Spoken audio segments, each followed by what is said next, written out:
5, 4, 3, 2, 1, 0. All engine running. Liftoff. We have a liftoff. Hot dog! A sail!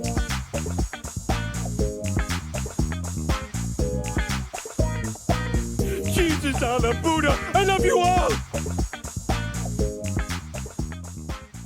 Welcome to Sacrilicious with Robin and Snerts, a Simpsons review podcast. I'm your lovable nurse Snerts, aka Joshua Stearns, and joining me is the equally delightful Robin. Don't have a cow, coward! Hey yo, Josh, how you doing today, man?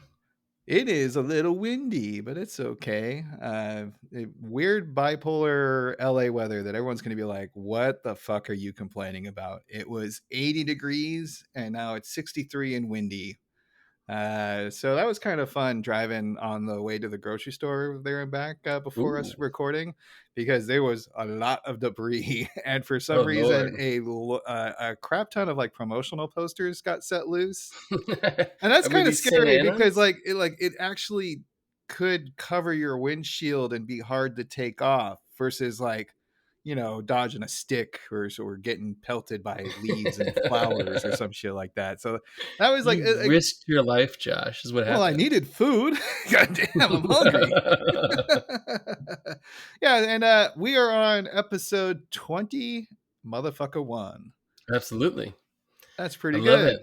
I don't know if I've done 21 of anything ever. You know, with our final 2 episodes, we've done a 22 episode season, which is like what they used to do with like broadcast television shows. Yep. Like an hour-long drama every week, 22 episodes. Like, that's for real, Josh. Well, and that's why the Simpsons are at like, they're not at 800 yet. I know we joke about that a lot, but they're like at 78, 780s range right now. But yeah, they're doing the same thing with the exception of the first season. They were coming out with 22 to 24 episodes every single year. It's crazy. Which is why they all can't be winners, folks. Any small chat that you wanted to bring up before we dive into things? No, I've been having a great weekend. I was very lucky to go up to Charlotte on Friday and see my cousins and my goddaughter up there.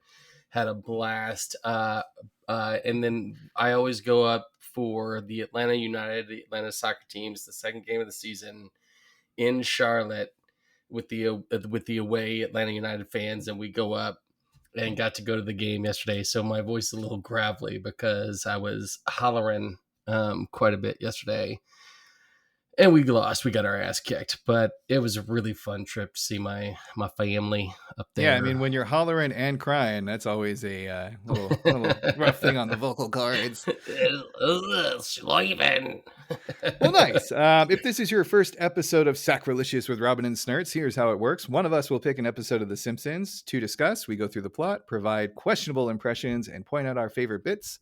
This week, I picked from Season 10, Episode 15, Marge Simpson in Screaming Yellow Honkers, directed by Mark Kirkland, written by David M. Stern, no relation, and the first air date of 2/21/1999.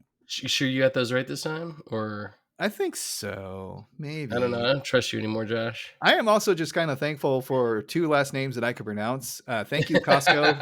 Kirkland, I'm going to be no problem. And my last name is Stern.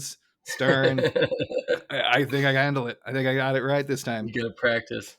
Just listen. So y'all know, Josh felt so bad about that. Like, I thought it was. We'll get into that in a minute. We'll get into that in a minute. I'm just gonna pump the brakes just now. Just hold your powder, because it's time for Behind the Wiki. Wiki.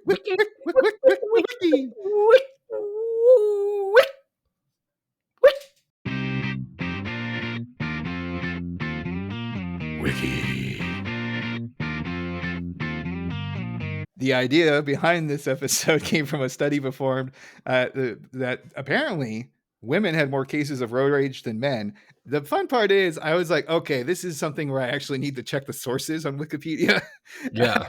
And I clicked on it and it just said Simpsons DVD commentary. So I don't know where that study is coming from. I'm assuming unsubstantiated, like not peer reviewed. someone on the writing staff was just like, I read this like article. It We was may have just lost our one female viewer. Well, and it was in Josh. 1999, so like you probably had like AOL chat room somewhere, and it could have just been like that. And then we have some fun things with just kind of references to Mike Scully and his friends and family. So like in where we're at the car salesman place, there's a board of various names of car salesmen. That's all people Mike Scully went to high school with. And then when we see people fleeing the zoo because of a catastrophe, Mike Scully, his wife, and children are depicted. And that image is repeated when we have the Fox broadcast by Kent Brockman as well. Also, a little kind of like sad tear with the whole title of the road rage film that they showed in the community class. It is called Screaming Yellow Honkers, but they originally wanted Troy McClure to do it, who was obviously voiced by Phil Hartman, but unfortunately he died the previous year. So this is the time where we start to kind of miss our Phil, who is such a crucial like side character.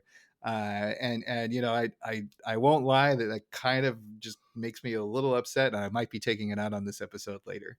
Listen, when you said that, it brought it all back to me. I was shocked that it had been that long. It's been over 25 years since he died in May of 1998. Yeah. And I got that from the Wikipedia page, his Wikipedia page.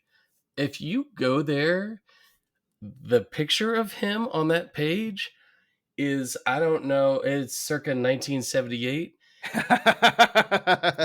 Phil Hartman looked good. Like, he was a very handsome man. Get it, Josh? Yeah. He also, get it. Apparently, according to David Spade and Dana Carvey on their podcast, they talk about Phil a lot. They actually had a Phil Hartman tribute to him as well, which was just a wonderful thing to listen to. Highly recommended. And they just talked about how like Phil was like one of those guys who was just good at everything. It's like, hey, we're going to hit the slopes, right? And then we're going to go skydiving. And then we're going to do a calligraphy class. And then, you know, it's like, he just like anything that he seemed to tackle, he seemed to just kind of do it with grace and ease. So definitely, you know, pour one out for Phil.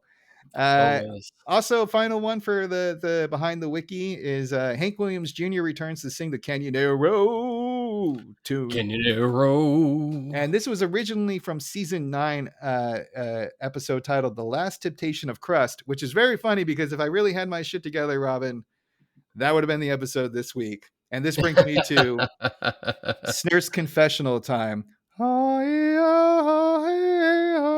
Confess your sins, my son. Forgive me, Robin, for I have sinned. Last episode, I had the writer and director mixed up. I also mixed up the Simpsons episode for today. I wanted to pick Large Marge, which involves her getting a tic-tacular boob job. Failing to pay attention, I picked Screaming Yellow Honkers, which seemed like a tic-tastic joke. Then I was thinking at least we will get the Canyonero ad with the wonderful Canyonero song, but that is from season 9, as previously mentioned. Shameful Snerts feel shame. Very shame, my son. But don't have a cow, man. You must do 40 does and 60 eat my shorts to be forgiven by a God? I don't know about no God. I'm kind of a agnostic. Well, thank you, Father. I will take that into consideration and probably just say I did the thing that you asked me to do just now. Liar. All right. So obviously I picked this episode by mistake. So let's just get into it. But we get to talk about Phil Hartman. Like it's all worth it. We can always find content with the Simpsons episode. I was just like ready for boob jokes left and right. And no, we don't. So Josh is not in therapy, everybody. We should know. He's got a boob thing. It's intense about Marge's boobs. Bosom. Chalkboard and couch gag were meh. I don't even remember him. I think it was a roller coaster. It's literally what I wrote down. I don't know. Gags, meh. So we open with a musical performance at Springfield Elementary School by the staff, and they have a big thing that says that's edutainment. And they're going through like parodies of like, I guess, Broadway songs. You're the music guy, buddy. What do we got here? Review with the teachers, performing on stage, which is as cringy as you could fucking like imagine. And they come out in like barbershop uniforms, and then it's like they do a little jingle, and then they go into like fame, Yeah. You know, I'm not gonna teach forever. I mean, it's just Gonna it's give show really, business a try. it's Try. truly terrible. It's Truly very terrible. bad. And then Bart has the great line, I didn't think this was physically possible, but this both sucks and blows. And I I've love definitely used that one before. I'm like, wow, this both sucks and blows. and blows. I love so Skinner that you come out of that and he goes, our old friend Noah Webster defines laughter as the act or sound of laughing. And then a fucking shoe hits him in the head. And Nelson's like, You just hear coughing. Oh yeah, no, I'm sorry, I got ahead of myself. Coughing comes later. That's with Willie. So you like the other line too. What does he call groundskeeper Willie? He's about to do He stand goes, up. now fasten your what's my Skinner voice? And I can't do anything.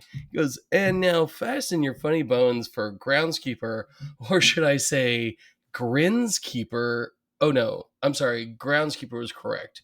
Groundskeeper Willie. Yeah, Like, and then it's Willie kind of a joke, it's so funny because it's just he's such a stiff, and Willie just tries his like Scottish, he's like, is anybody from Edinburgh? And he's like, have you ever noticed that certain Scotsmen put like this and the others put like that, like that kind of stupid It shit. just falls completely. It's what it reminded me of. It's like the old Jeff. They're making fun of those comedians. Her like some people do it like this. So Oh it's yeah, like Jeff Foxworthy and like that yes, ilk of like 100%. And we're I mean, different. they've done that kind of stuff before, where like Homer's watching TV and he's like, white guys Oh drive yeah, like this, black guys drive like that. It's like, yeah, it's so it's true. We're so it's a lame. recurring joke. Yeah, They're mocking like basically like bad comics. yeah, very bare And some bones some comics. people have done it very well. Look, I ain't gonna take anything away from Jeff Foxworthy. I'm sure he's rich, Oh no, but yeah, he's they're done it. definitely He's done making okay. fun as it's like a low form of comedy.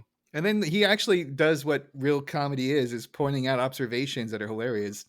You only think it's funny like when I'm on my knees picking up your fucking whelp's puke and shit like that, and they all start laughing. Yeah, I love how yeah, he uses his bagpipes for like yeah. Oh effect in yeah, it too. yeah, It's kind of yeah, funny. Like, yeah. It's almost like a little rim shop thing. It's like but don't get us wrong, it's truly terrible. But the worst is yet to come, Josh. with Mrs. Is Krabappel. her sultry review where Yeah, they're just playing the song like Viva Viva. in the morning, fever, and she's got this outfit of balloons on, Correct. and that's all she's wearing, and she's popping them with her cigarette and to like reveal her body. And I swear to God, Josh, this is a reference from something that I couldn't find where it was, but it's a reference to something that where somebody did this, but they were attractive, whereas Edna Krabappel is Yeah, it could have been like maybe not. something scandalous back in the day, right? Yeah, it's exactly right. It Yeah, was like, and then we get Bart in the audience. He's just like, "Kill me." it's terrible. Like Yeah. they're dying. Like Even Homer Marge is too. like, they show Marge grimacing too. Yeah. It's kind of Oh, the whole audience. The, and then with the hits what's the keep on next bit coming, with we get with Chalmers and Skinner. They try to do the classic "Who's on first?" Charlie's like, well, Seymour, it seems we've put together a baseball team. I was wondering who's on first. And Skinner proceeds to explain the premise of the joke instead of going with the bit. And Chalmers is so pissed, and he kind of is angrily walking away, and he says one of the best lines I've ever heard. He's just like, "Sexless freak," and like he just angrily walks away, swinging the baseball bat. And then so look, they're gonna break for halftime, and Skinner goes, but if you like cafeteria workers and Beatle wigs with tennis racket guitars, you want to miss the second half. And literally the entire audience like bolts for the doors. Yeah, so we see the family rush into the car, and Homer kind of bumps Marge to the driver's seat because he's stolen a bunch of snacks. I love how Lisa's like, "You should have paid for those." "Oh, I saw Kerbuffalo's butt. I paid." He paid, he overpaid 100%. He does his classic Holden thing, like, "Can't drive now, eating." Exactly. So bear with me, folks, because this is a very visually heavy episode. Again, there's a lot of action and typical thing. If you've ever left a giant event, be it a sports game, a concert, or even a children's play, you're going to get a jam up in the parking lot, and everyone's going to have to line up and zipper through. So Marge, unfortunately, is a timid driver at best, and even though she's getting waved in by Flanders, and the whole family's like, "Go for it, go for it, go for it," she's always just giving like all these weird, like, "No, no." As soon as She's a the guy timid says this, driver yeah, in like a circumstance where everybody's trying to leave at once. right, and it's the classics, And like I it said, hurts zipper. me. Like, I'm an aggressive driver. Like, I don't stand for that shit. And it's painful to watch.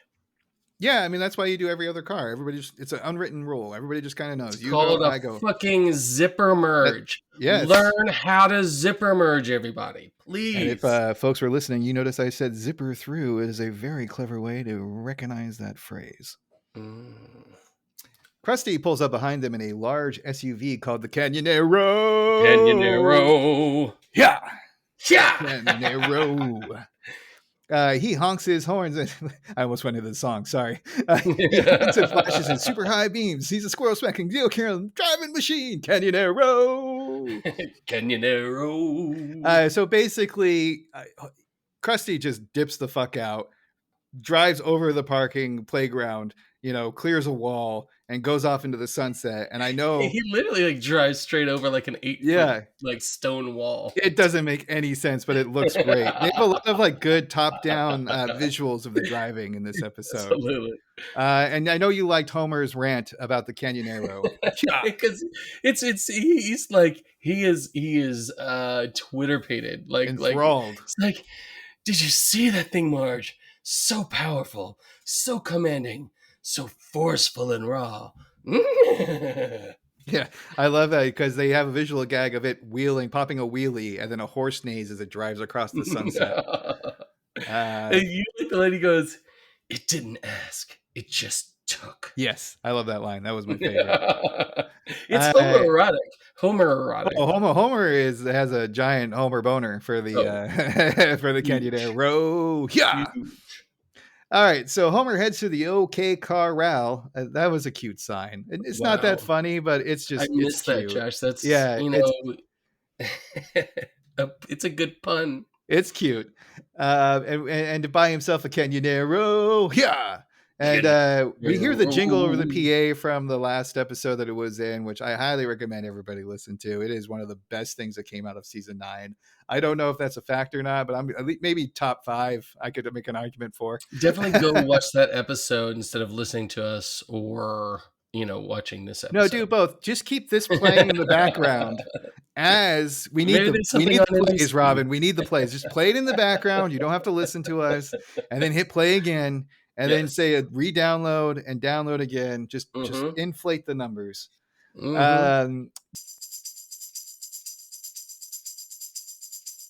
All right, boys and girls, gather round. It's time for Courtesy Bear. Life can be tricky and that's unfair. Family tries their best with love and care. But if that doesn't help, don't despair. We can always wail on Courtesy Bear. Hi, Courtesy Bear. My name is Jimmy, and I'm angry. My mom won't let me play video games until I finish my homework. I'm gonna hit you now. Life can be tricky and that's unfair. Family tries their best with love and care. But that doesn't help, don't despair. We can always wail on Courtesy Bear.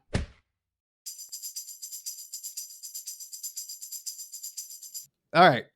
I'm on the fence about Gil. Most of the time, I don't. Gil! Oh, Josh! You can't be on the fence about old Gil. It's old Gil. Come on, Josh. I'm begging you, Josh. Gil was first introduced in the real estate episode where Marge gets a job as a real estate, and he's always been kind of a sad sack who's also supposed to be funny at the same time. In my opinion, it's too much like Death of a Salesman, even though you told me that is not what he is based off of. Yeah, right? So Gil is a literal pull from the movie of David Mamet's Glengarry Glen Ross, very famous play. I believe it won a Pulitzer. Definitely won a Tony. And Gil is played by Jack Lemmon. I can't remember what the actual character's name is in Glengarry Glen Ross. But it's this like cutthroat real estate firm is what it is. So that's why it was in the real estate episode. That makes sense. That makes complete sense. And the line from Alec Baldwin is, winners get fucking Oh, donuts or I've seen whatever that. it No, is. no, no. Yeah, Closers get coffee. closers get fucking Always be coffee. closing. I've only seen that one Yeah. scene. That's all I've. Oh, so Yeah. is it the guy from Grumpy Old Men? Yeah. Oh, that's Jack fucking Lemmon. Okay. Well, it's so weird Yeah. because I just watched Grumpy Old Men with my movie group. Josh, my buddy, and Josh watched it for our movie night, and God, that's such a good movie. Oh, Anyway, it's such so a good I movie. didn't know the actor's name, and I wasn't putting it all together. But I haven't Oh, seen. Jack Lemmon. I haven't seen Oh, the man. full. I haven't. No, I know he's a great Oh, actor. I've seen him in a you bunch. Don't gotta get me go wrong. pick up his IMDb page. But I do remember watch his seeing history. the Alec Baldwin one because I think like my Yeah. business class showed it for some reason, or a film class somewhere along the school lines. I saw it for school stuff.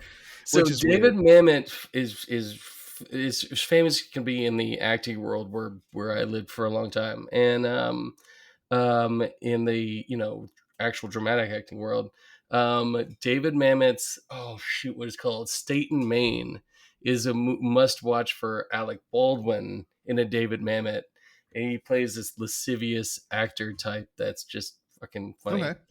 All right. So also, to be fair to the character Gil, to get back to my I don't really like this guy, the jokes never land for me, but I also wonder if I'm just being a little bitch because Phil Hartman died and Gil took over spots that were traditionally held by like Lionel Hutz or Troy McClure or some other random character that they get filled a voice, and maybe it's just like it.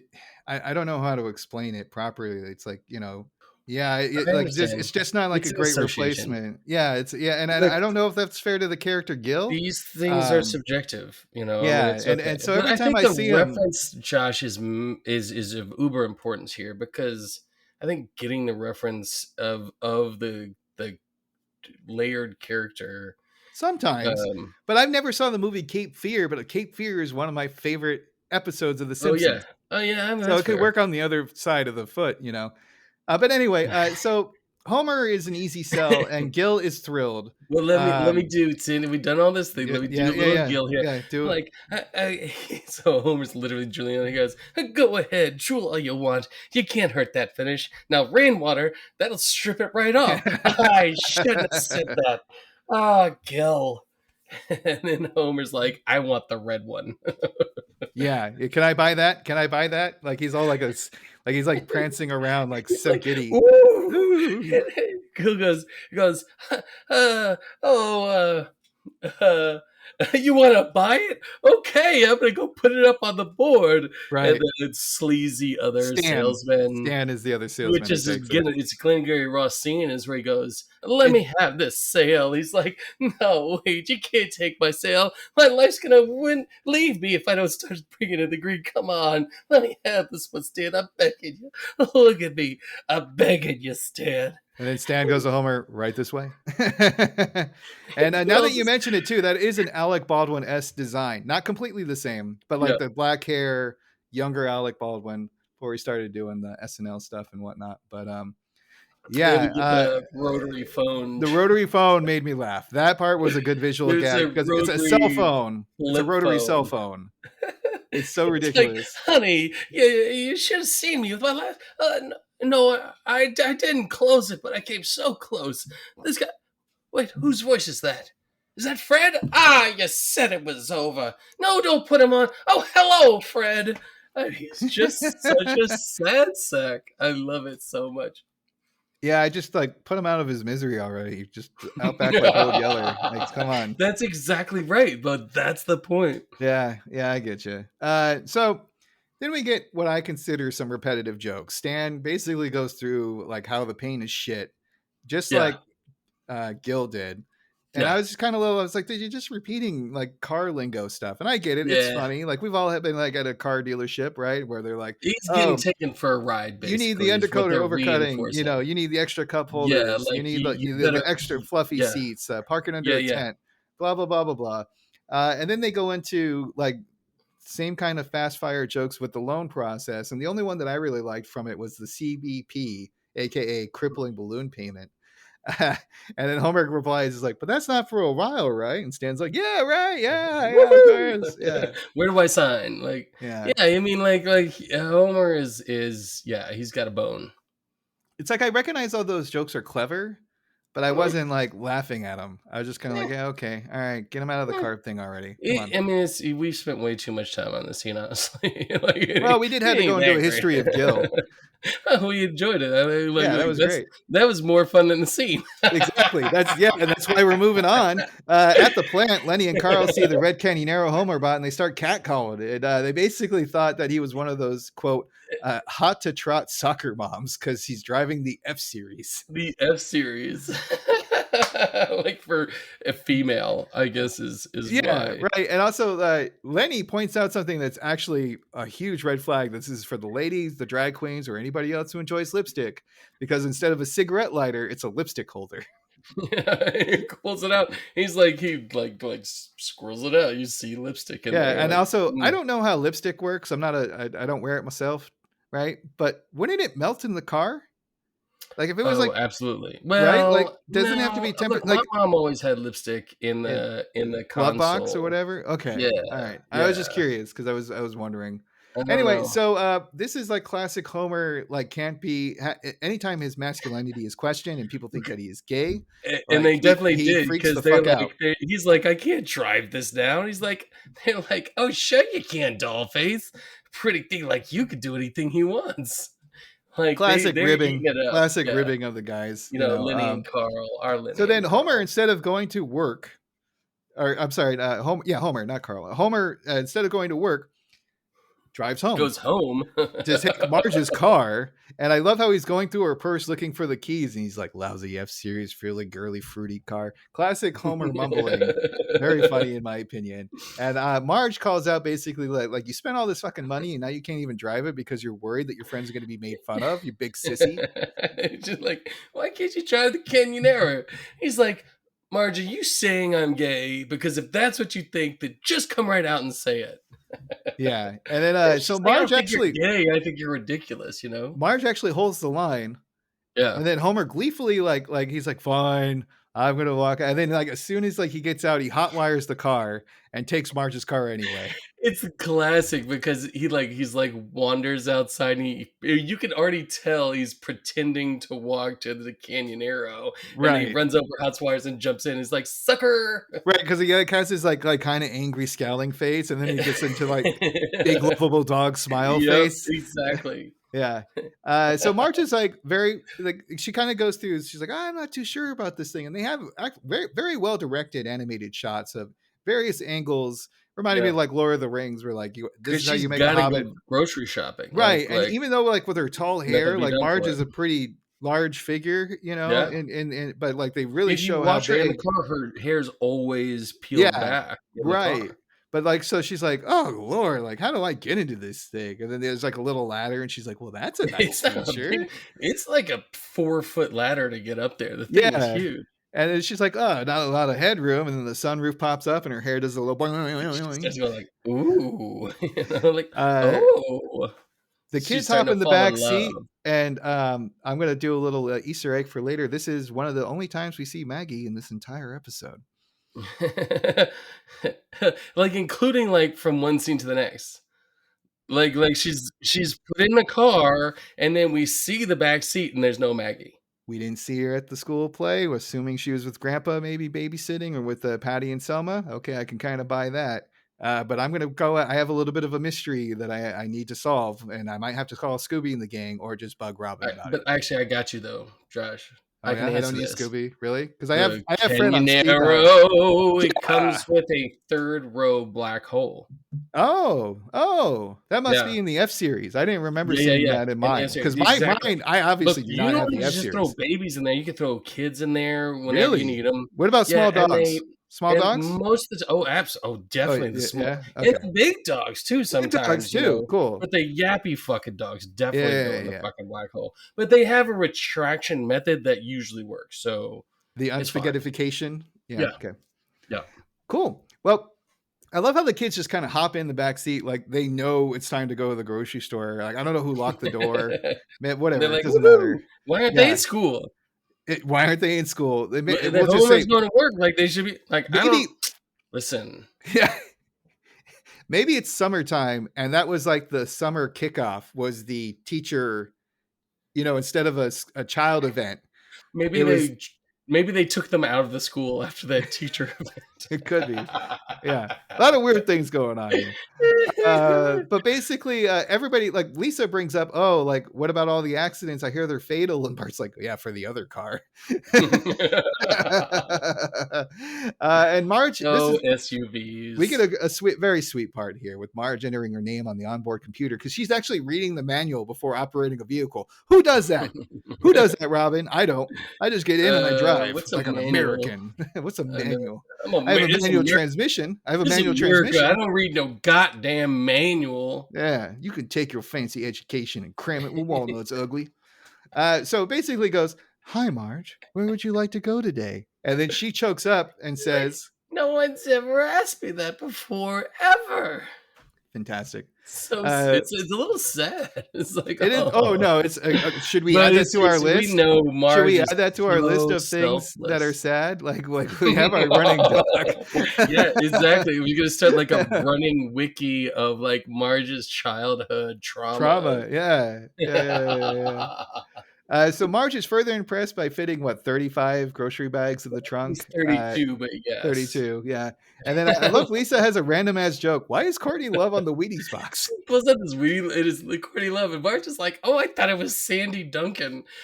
I don't know who Sandy Duncan is. Oh, I don't know who that is. Josh, Sandy Duncan was big in the late 80s, early 90s.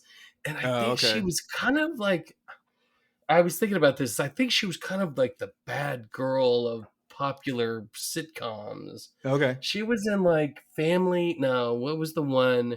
She was in that show with, who's the right wing asshole? Tim Allen, James Wood, Cameron, somebody, I can't remember his name. Okay. Well, all right. So she was in sitcoms. Well, we're good. But Courtney Love on this damn Witty, that doesn't make sense. That I get. I mean, I didn't laugh, but it's funny. It sticks with me. She should have been in Cheerios because she had that song "Hole." Josh. I think that was the name of her band, actually. Oh, was it? Oh, whatever. There was a hole involved, and it wasn't Kurt Cobain. Jeez. With Courtney Love, there's many holes involved. Yeah. There's 2 good ones and a bunch of heroin ones. And the shotgun. Well, that got dark. So there's a traffic jam. Ice cream is a melting. And Bart pulls out a whipped cream canister, and I love this bit because this is just something that whipped cream fight. Oh, it's so much fun, and like he's like just like shoving it up his face, it's coming out of his nose. He's squirting Lisa with it in the eye. It's hilarious. And it basically like that. If Marge wanted to, she can cut through the grassy knoll. Well, they've hit gridlock traffic. Like that's actually the whole point of this. Is they're driving jam. And they're almost to the terrace, Evergreen Terrace exit, and it's gridlocked, and everybody's like yelling at each other and getting out of their cars and stuff. She's like, "Oh, I don't want to," and Bart's like, "Just go for it, like cut across." And she's like, because we've all wanted to do that at some point. We're like, I just need to go like 20 feet. I just have to drive over this thing to get it. And if I get caught, I'll be. But again, it was like a grassy knoll. There's not like a really lot that's stopping her. Like, you know what I mean? They don't drive like they don't draw, I mean, like a barricade and like levels or whatever. So on the grassy knoll, the final straw, Bart goes, gunmen. Do you want to spend your whole life doing what's right? She's like, of course not. She hits the 454 button. The Canyon Arrow starts playing. Yeah. And then when I love how Marge is like driving through and she starts to get into it. Out of my way, nature. And we see like a little like family control. Of like woodland or grassland creatures. I don't know if it was chipmunks or gophers or something like that. Yeah. And they're like scurrying, scattering because she's like plowing through. It's great. So this is the first incident of Marge being in charge and maybe diving down the road of road rage. And so we get next a very disgusting joke that I think is hilarious, but it does gross me out. Basically, Bart, who's naked for some reason after grocery shopping, with the exception of his briefs, sticks both his legs through a whole chicken and goes, "Hey, look at me, Lise. I'm Baron von Chicken Pants." Baron von Chicken Pants. And she goes, "That's tomorrow night's dinner." And he goes, "You're tomorrow night's dinner." Mom, Bart took something I said and made it an insult. She's like, "Yo, that's good, honey." Because Yeah, she's because not listening. Marge, Because she's cleaning her car. correct. She's become infatuated with her F series Canyonero. Canyonero, yeah, and she's completely left her family behind at this point. Homer is being a pig on the couch, and he gets I can do it. Surprised by a 3-chambered peanut. Because the whole time he's like, Peanut, Mr. Peanut, you can't get the best of me. Yeah, that was weird. That was like some weird monologue. Like he was like Adam West Batman in a trap by Mr. Peanut, you know. It's so weird. The 3-chambered peanut, though, is clearly like the pinnacle of at least. Well, I also like how he this gets up and he's era like, of his Marge, life. look what I did. He's gonna show her the 3-chambered peanut. Oh, And he proceeds to complain that, like, hey, I'm on the couch doing nothing. Like, it's not as fun without you watching me. Yeah, like you gotta. It's not the same if you're not around to see it. Like it's great. But she was busy. She's given up her family at this point for the She's car. installing her new high intensity halogen headlights. Apparently, have X-ray vision. Halogen headlights. They will I blind. have They will blind the astigmatism. shit. I fucking hate them. I think my car might have them now that I got last year. But anyway, I do love that they're X-ray vision for some reason, and they shine into the kitchen. I also love how Lisa has like Bart in a fucking chokehold, and then they both look to see that they're being watched, and they kind of like, just kidding.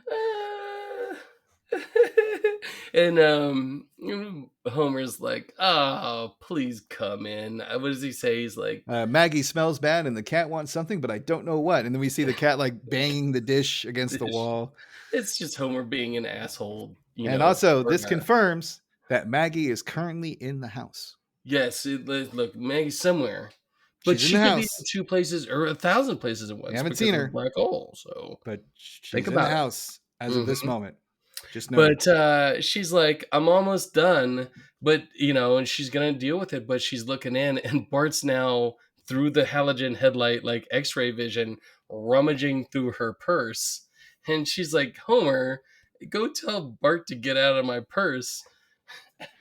And then he enters in a like the visuals show that he's like, hey, get out of there. But then Bart's probably like, hey, I'm looking for money or candy. And then Homer's like, ooh. And they join and they both rummage through the purse. And they both start rummaging through her purse. It's hilarious. So like, honestly, they're the same person. Like, I love the two of them are absolute fucking. Well, I just love this whole bit of like the headlights being X-ray. Like, it's so silly. It doesn't make any sense, but it's great. It's absolutely silly. You're exactly right. All right, so the timid driver of old is now gone. The Canyonero has transformed Marge into an aggressive road rage queen of the road. Oh, I should have just said queen of the rage. That would have been much more metal. There's a great top-down shot that we get, again, of her just kind of like going in and out of lanes. Make room for Margie. Woo! Oh, yeah. Out of my way. Try the gas. It's next to the brake. Driver. Yeah. I mean, I'm an aggressive driver. I used to be more in my 20s when I was definitely like windows down, music up, fingers loud and proud, like, absolutely. And God, I was an asshole. The best advice I ever got was anytime you are behind the wheel, you have the potential to be a complete asshole. Yeah. Like you really do. And once like I'm a little bit slower, but also if I need to get somewhere, I'm going to get where I need to go. You know what I mean? Yeah. I'm not timid, but I'm not super aggressive. And I think it helps that I'm driving a car that's old enough to vote. So I go to 0 to 60 eventually. And when you know how slow you can go, like put of the engine makes it a little harder. Like you're not going to like throw it into 5th gear and try to like get up to 80 miles per hour when you have like Teslas and Beamers and trucks just like flying by you. Eventually you get up to 75 and then you try to maintain that speed limit.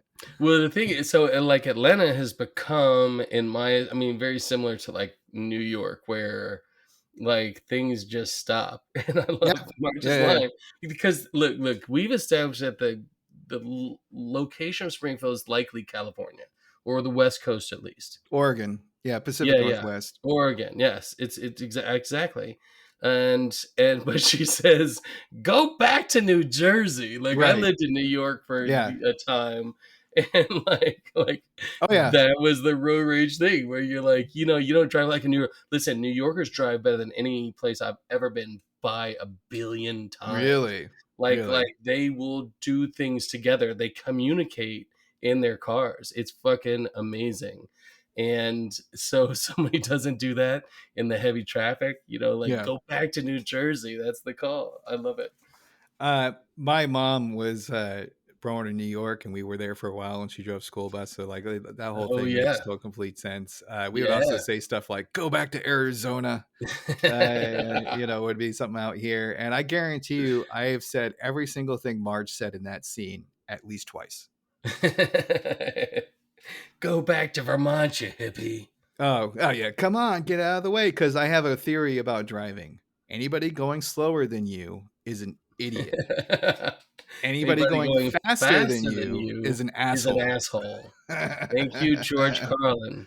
Oh, is that where I stole that joke from? Yeah. God damn it, I'm not original again. Busted. Who directed this again? Stern. No relation. No, Kirkland. Damn it. Damn it, Josh. That's not in front of my notes. All right, so she gets ends busted up behind a goddamn funeral procession.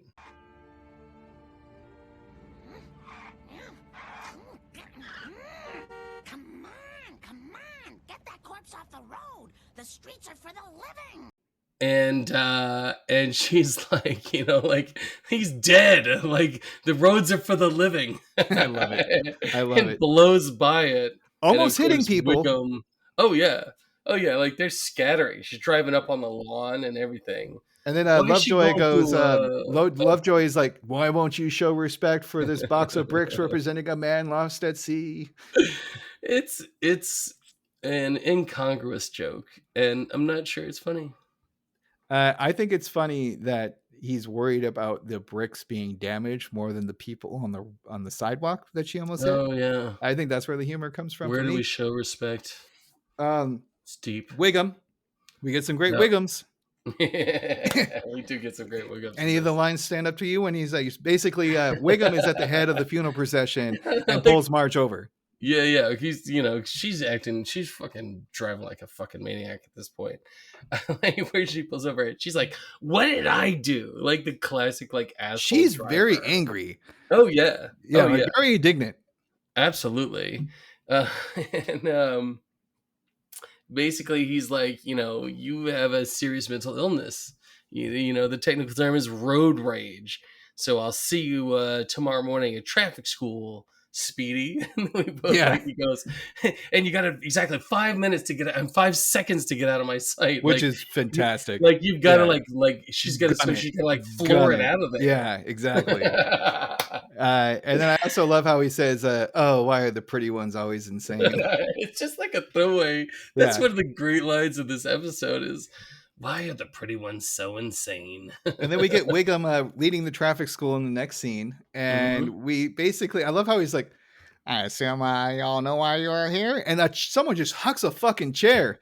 It's great. I fucking love it. He ducks, dude. He's like he pulled like a George Bush, right? Where like they had the shoes. They threw two shoes at him. Exactly, I never was more proud of Bush than when he dodged the two shoes.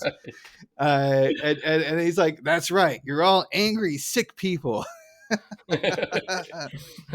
He goes, but over these next 8 hours, you'll be broken down to the level of infants, then rebuilt as functional members of society, then broken down again, then lunch, then, if there's time, rebuilt once more.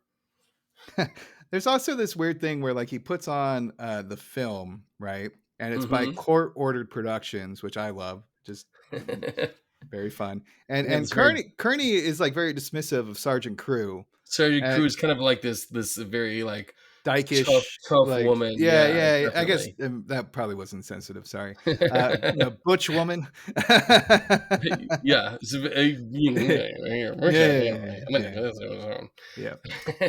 I'm Sergeant Crew, and I'm here to talk to you about road rage. rage. Duh. And then Agnes, who's next to Kearney, is just like chastise him. And then he Quiet, does a, fatso. Sergeant Talk, go on, dear. Hello, I'm Sergeant Crew, and I'm here to talk to you about road rage. Duh. Quiet, fatso. The sergeant's talking. Go on, dear. which is so weird because the pacing works out and then the video continues. So like, Agreed. yeah, I don't know why it's they so did that, weird. but it's funny. I also like that Kearney's in the class. He's in Bart's year in school. Oh Like, yeah, no, we don't know the age of Kearney 10 because years? he has a child in 10. one episode. Third grade. He's in third grade. So in one episode they talks about how he was alive for the was it the centennial in 1976 bicentennial. And he's like, those big ships really lifted our spirits after the Vietnam War, that kind of thing. So yeah, who knows how old Kearney is. But yeah, they also have, like, I believe Krusty is in the class along with a couple other people that we see in the background. And they have to watch the video Road Rage. Death flips a finger.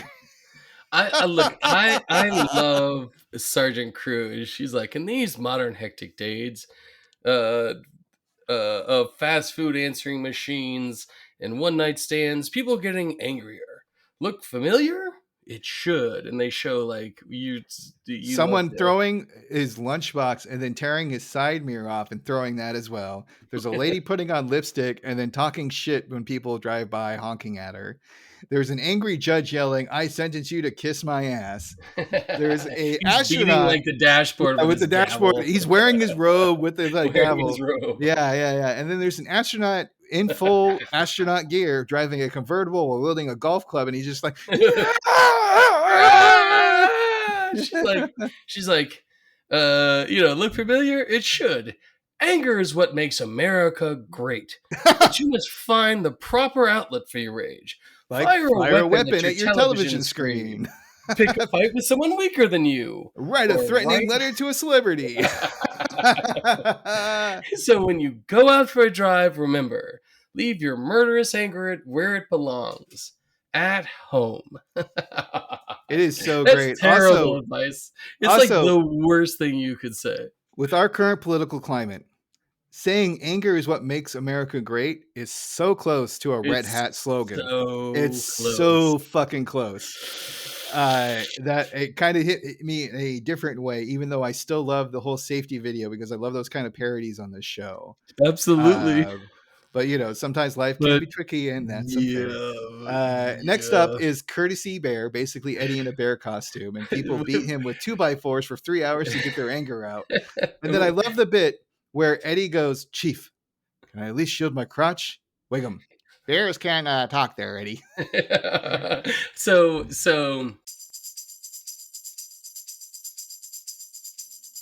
all right, boys and girls, gather round. It's time for another song with Courtesy Bear. Life can be tricky, and that's unfair. Family tries the best with love and care, but if that doesn't help, don't despair. We can always wail on Courtesy Bear. Hi, Courtesy Bear.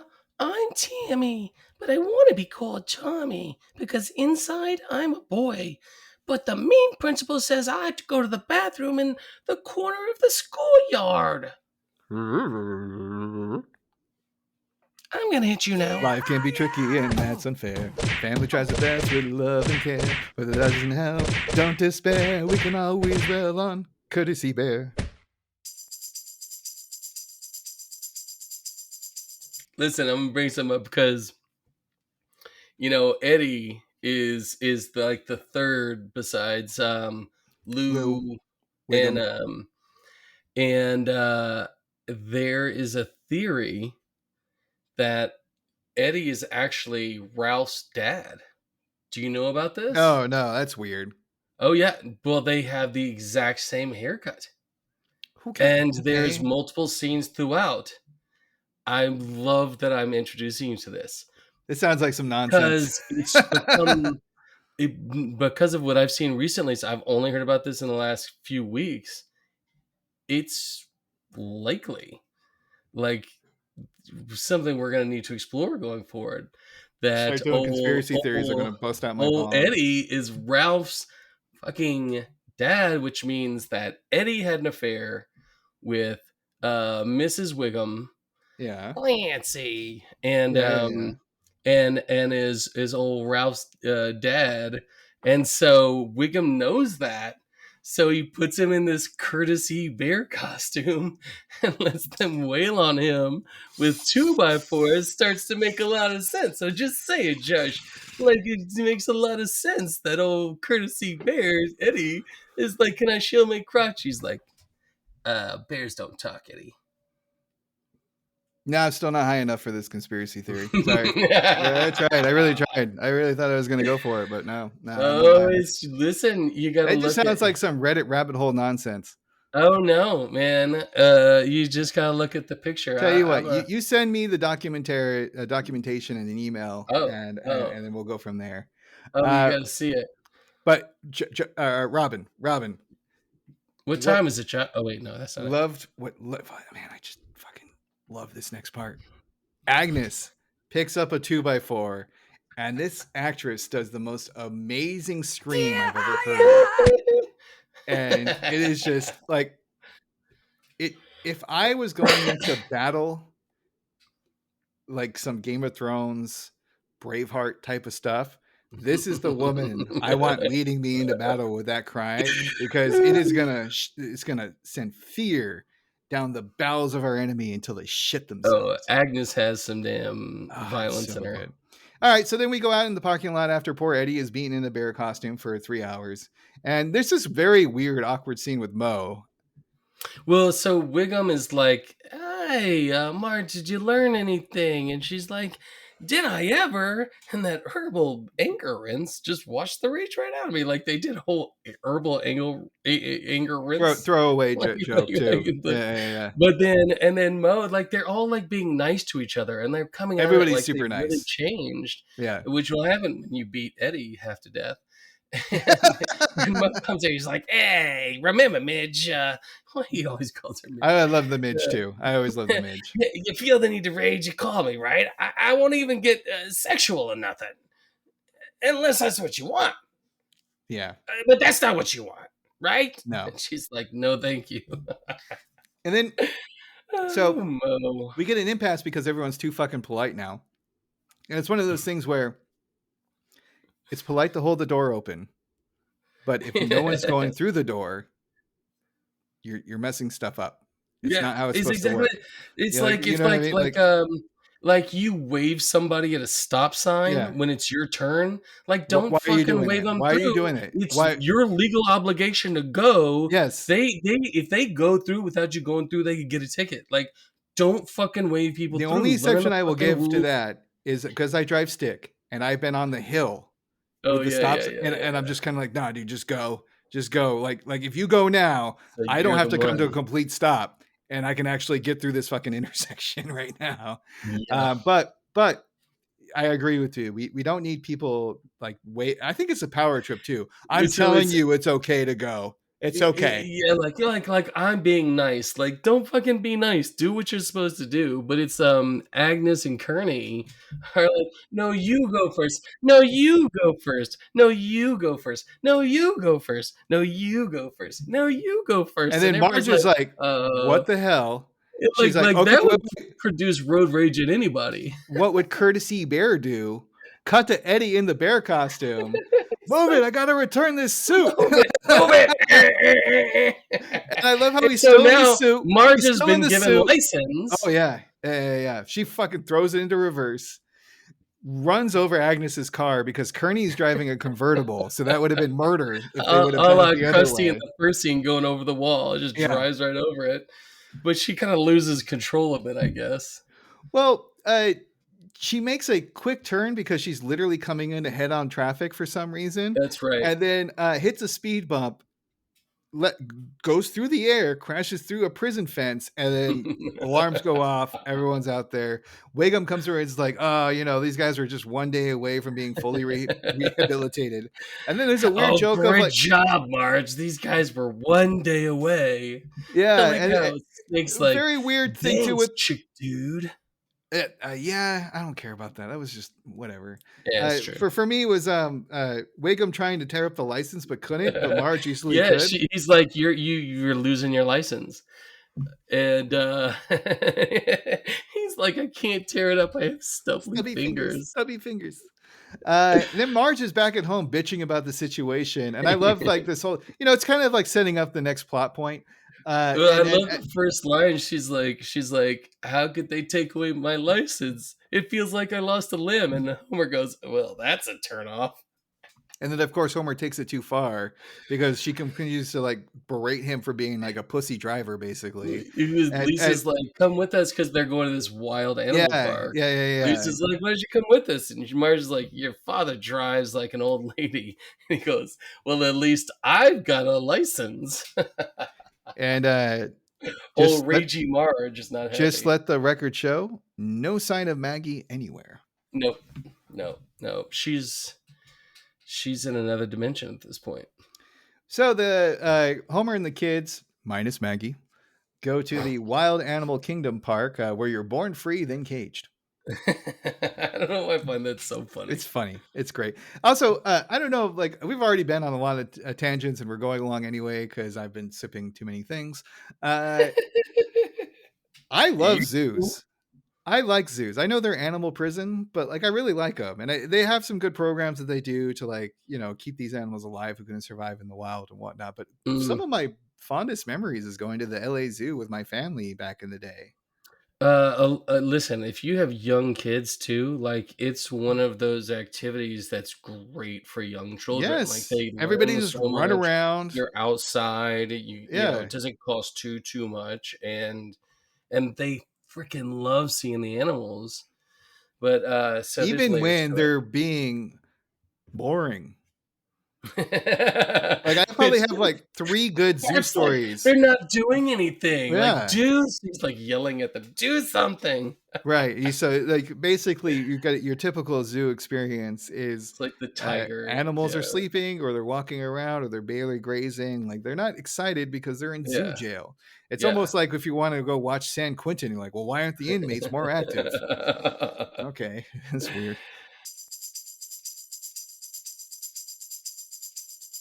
All right, boys and girls, gather round. It's time for another song with Courtesy Bear. Life can be tricky and that's unfair. Families try their best with love and care. If that doesn't help, don't despair. We can always wail on Courtesy Bear. Hi, Courtesy Bear. My name is Bruce, and I'm really angry because my parents were shot in an alley because I just got really scared at a play. I didn't mean for them to die. Alfred! I'm gonna hit you now. Life can be tricky and that's unfair. Families try their best with love and care. If that doesn't help, don't despair. We can always wail on Courtesy Bear.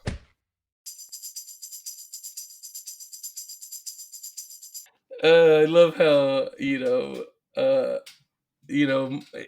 so Lisa's trying to like, he's like, look, like the lemurs are nocturnal, and like Homer's like, but I've seen plays that were more exciting than this. Like, honest to God, plays, like they're the worst, most boring thing. Now, and then he decides to spice it up. And I have a very fancy degree in classic, theater and drama, and so I am a lover of plays, but I do understand. Yeah, just like you're a lover of jazz, but you also realize it all sounds the same. So bad. Like you grew up in a small town, plays are not going to be good. I'm so sorry to tell you. As someone who has frequented middle school and high school plays for my 2 siblings many, many times. Love you both. But facts are facts.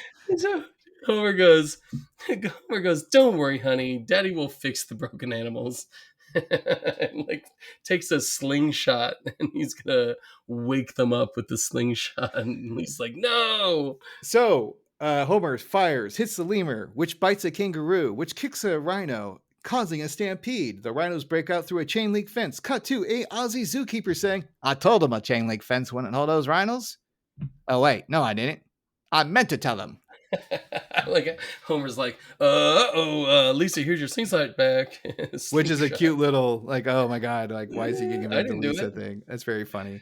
I also like how the zookeeper pulls out a tranquilizer gun and it does the classic bouncing off the rhino, bouncing off of Homer's ass, which just shows he has calluses. And then it hits a sloth. And what kind of dance does the sloth do? He does the Snoopy dance, like where he like tosses his head back and his like feet are shuffling, and then of course Sloth like passes out, like I'm sure that was funny for 4 people. Running for their lives, Homer turns to the rhinos and yells, Jumanji! Well, And he goes, "Don't worry, kids, I know what to do. Jumanji." does anything from the movies actually work? Oh, Even the and we cops are get helpless, and they give like a very classic, like, their car gets knocked over. Everyone's kind of scrambling, trying to get out of the rhino's way. They're destroying cars, causing chaos. And they have like, this whole thing of like, like, oh, we need a hero with a is there vehicle and hard to anybody who match, can blah, blah, blah, blah, blah. contain this? Yeah, like And very stereotypical, like cop stuff. So Wiggum and Lou are trying to convince Marge back at the house that she needs to come and save the day. But they don't with her mention. Canyonero, because they're like, does anybody have like a rugged vehicle? Right. And they're like, oh. But she's so smug about it, Josh. Well, She's but also like, she doesn't know her "No." family's in danger. No, So they just come and they're like, hey, we need help with rhinos. and she is smug as shit. She's like, oh, I'd love to help you, Chief, but my license was revoked. It seems I'm full of rage. Like, she is like snippy. Oh, very much so. And then she's like, I have some dust that needs busting. And she goes back in the house. And then we get a Kent Brockman story. But Josh, you missed our funny joke. The one funny joke in that scene, which is where she's petting the hat. He's like, but you help this puppy. And he's like, that's your hat. She's like, it's a hat. And then Lou goes, oh, she's good, Chief. Yeah, no, classic. I always love Lou when he's like, oh, she's good, Chief. Any of that kind of like, Chief, you're an idiot type of thing. So we get a Kent Brockman report when she goes back in. Again, no Maggie to be found, but she's vacuuming and sees that Homer, Bart, and Lisa are in trouble. And there's some kind of line, too, that I didn't write down. But like Brockman's like, we'll figure out who these people are when the rhinos spit out their wallets after devouring them. Back, I say! Oh no, I'm out of popcorn! Throw your peanuts! You throw your peanut! It's like on top of the car, and the rhinos just surrounded the car. And it's just kind of funny because rhinos, if I'm not mistaken, are vegetarian-based diets. Like they're not eating meat. Oh, almost certainly. But they'll stampede. Though. Oh no, they'll run people over. Like, but they're not going to eat like someone's wallet. Right. Or the people. Yeah. Homer is throwing popcorn, but oddly doesn't want to throw the peanuts. It's just weird, fun joke.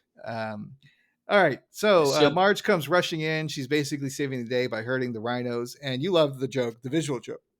Where she herds with the, she comes in Canyonero, and she herds the rhinos back through the gate, and the park ranger closes these very flimsy gates again, and then he latches it with like a screen door, a little latch. Yeah, a little latch. It's like something you would have like on a that ought to hold them. Yeah, something you would have like on a small like chain link fence or like a window. Not screen. Even like a chain link fence, it wouldn't do it. No, like, I'm sorry, a picket fence, like a small little door. like yeah. Like I'm thinking like a side picket fence or something like that. Yeah. I mean, it's tiny. It's super tiny. And then one of the rhinos is missing. And then Marge pulls up and tells them to jump in. Bart and Lisa make it fine, but Homer gets stuck upside down. And then I love this line in the where he sunroof. goes, and he's like, oh, when will Detroit build a sunroof for the husky gentleman? So we're down to just this one rhino causing chaos, but because Marge sped away, Homer flipped out of the sunroof and is on the ground. And we get a classic bit where the horn just slightly goes through up into his belt, pinning him to the front of the horn. This was the exact same thing that happened in a Kia ad that we won ad meter for a Super Bowl spot with Melissa McCarthy. So I'm not saying that the people I work with stole from The Simpsons, but they were inspired by them. Oh, absolutely. It's also we cut to Moe's and it's Lenny Kravitz and Barney, and they're like, has anybody seen Homer today? And Homer runs by on the front of the rhino like, help. Also, like, you know what bugged me about that scene is that there was a front window that you could see the street from at Moe's. Yeah. It's usually stained glass or whatever that you can't see through. Yeah. I know. I'm just pointing it out. Yeah. Eventually, Homer and the Rhino are at a This construction is site. the alternate universe that Maggie's in. It's also rubber band reality. It doesn't matter. Eventually, Homer and the Rhino go to a construction site. He's spun round and round and round and flung into a Porta-John, and he's like, "Oh, thank you, Porta-John." And then we get the giant horns come like piercing through and stuff I like love that. that scene where the horn comes in, Yeah. and he's like, "Wait, who's out there?" Like he just got thrown in by the Rhino. And The then Rhino horn goes through. When his own mortality is upon him, he just calls out. He's like, "I'm gonna die. Jesus, Allah, Buddha, I love you all." I love that line. I can see myself doing that. Like if I was about to like just kick the bucket like suddenly, and I'm like, You can't just say that. Now you better learn a prayer in each language. Or something. I don't know. I'm like, Zeus, I'll let you fuck me.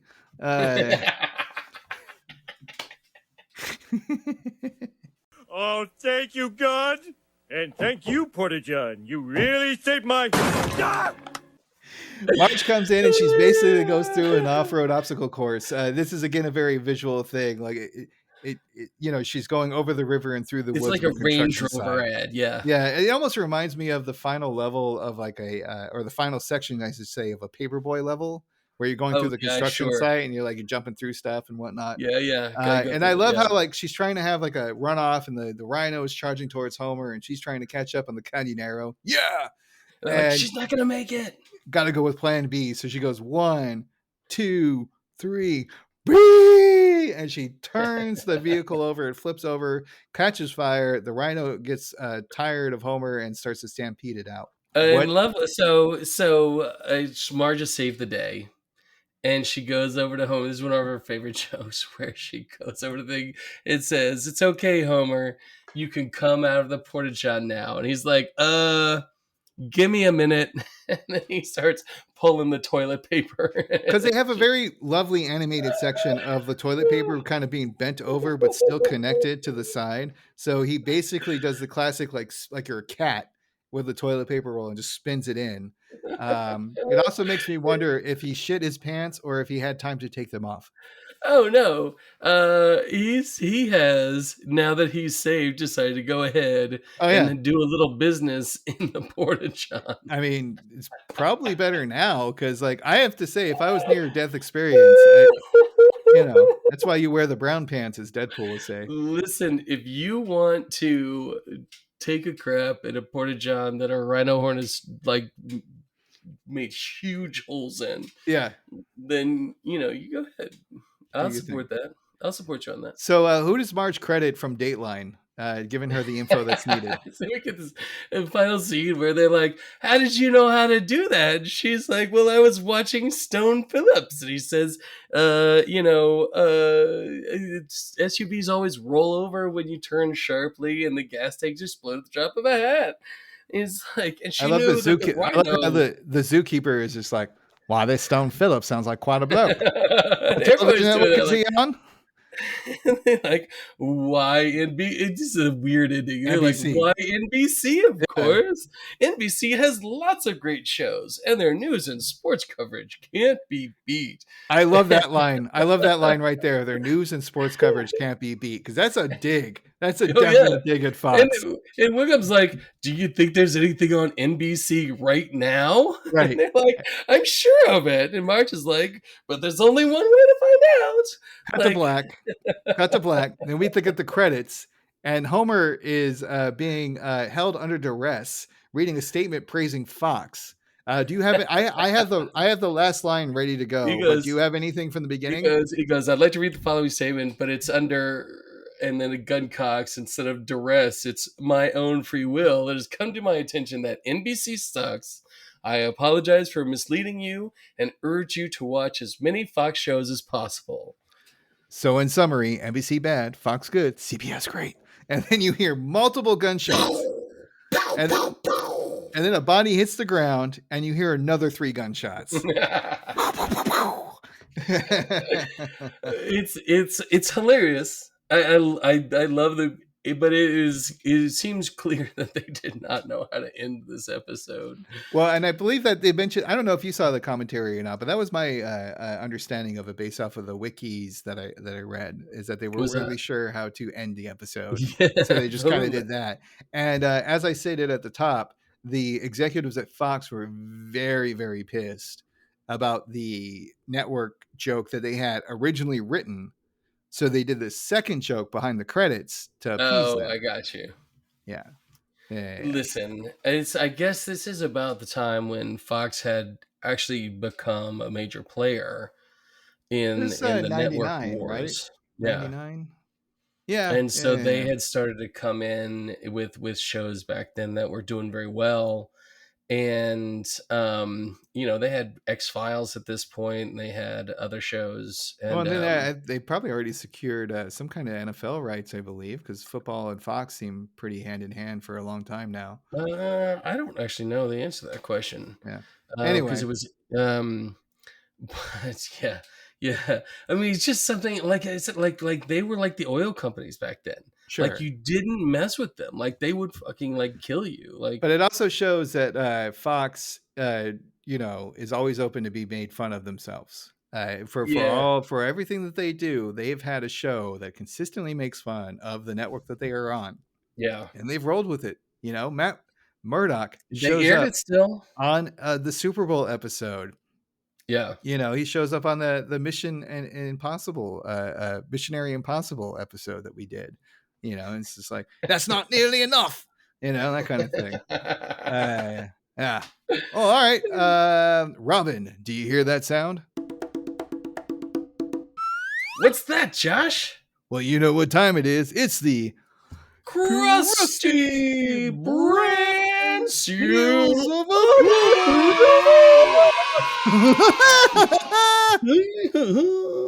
All right, well, because I picked the episode, I will go first. Screaming Yellow Honkers is a fun ride. Pun intended. Wow, Josh. Yep. That's the kind of creativity you guys get. Inspired, Oh, absolutely. Really. Marge being an absolute badass and the overall focus of the episode is great. Kenny Nero, jokes are always welcome, especially with the theme song playing. Homer, Bart, and Lisa also have their moments.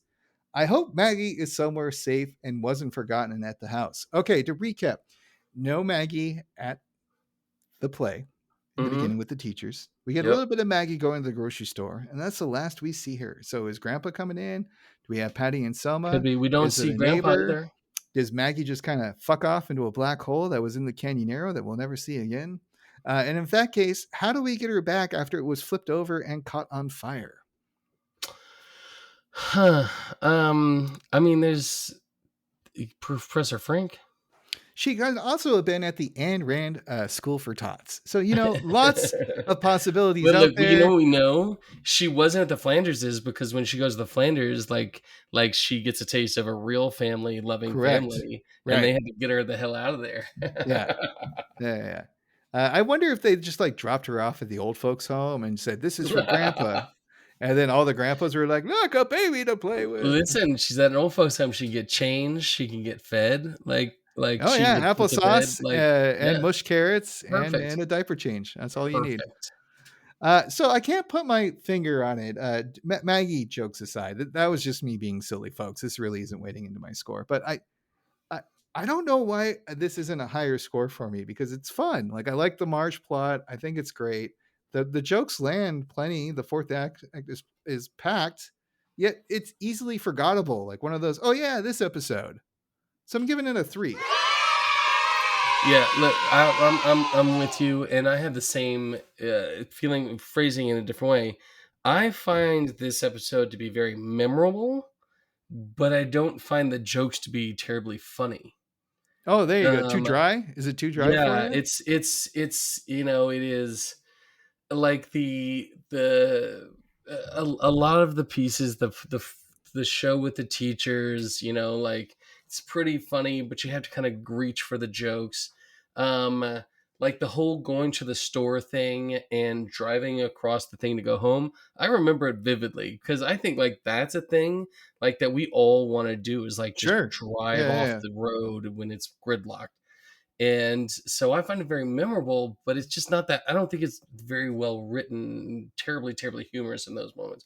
That said, I agree. Like, I think this is a fun episode. There are a lot of jokes in here that are hilarious.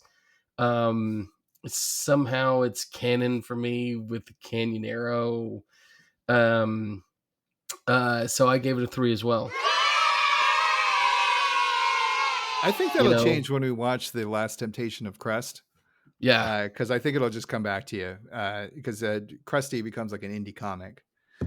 Oh, yeah. So, and the Canyonero is the consumerism that brings it back into the fold. Well, because I was confused because they didn't have the commercial.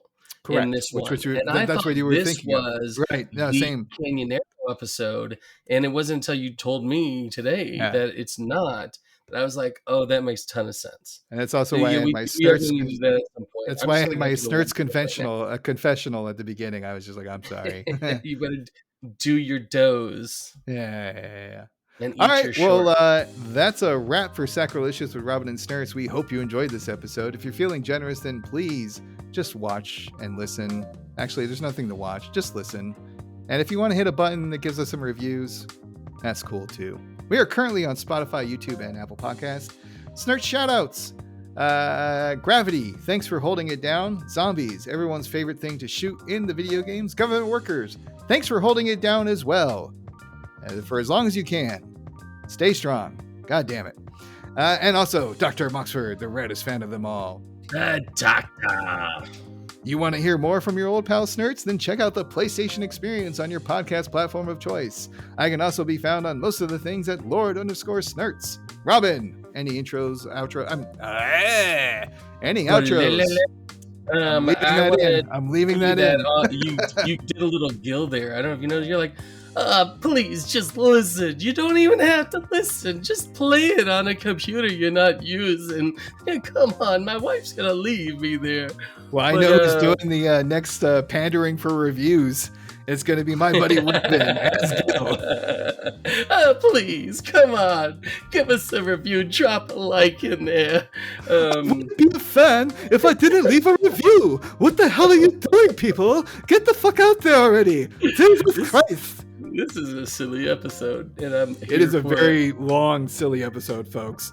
Well, let me bring us down here, Josh. Let me kill all the fun here and say, yes, absolutely. All of the people that are going through the shit right now because of what our fucking disastrous leader has allowed. Stay strong, fight the battle. A lot of what's happening is illegal, and we've got to fight it legally and do that work. To get y'all your jobs back. Don't give up hope. We need you to get your jobs back.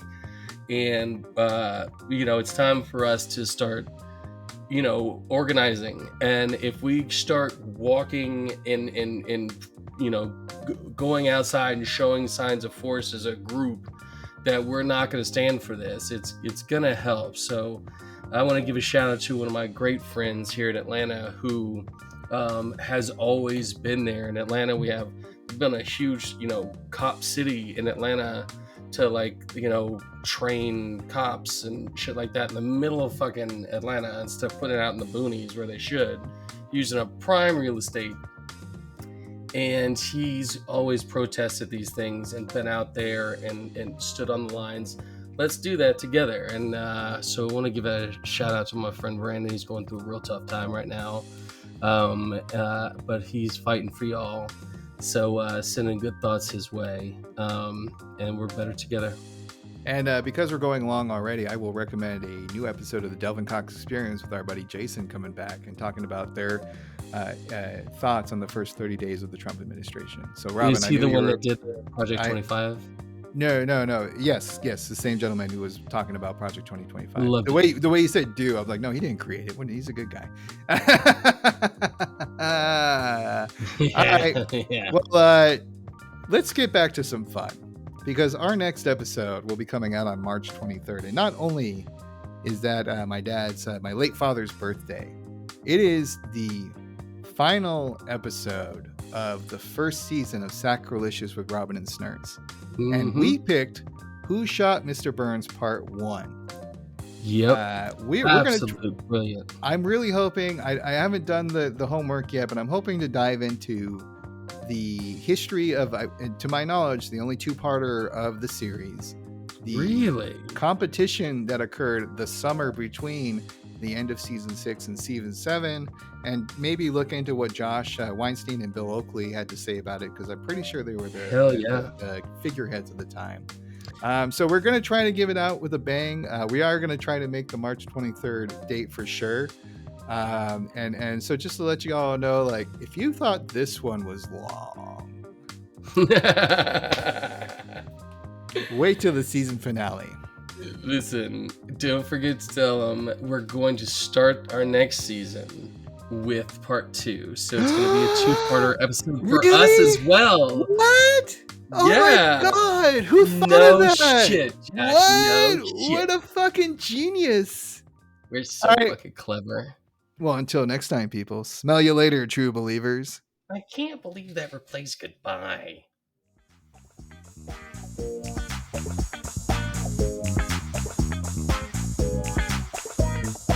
Hot dog! A sail!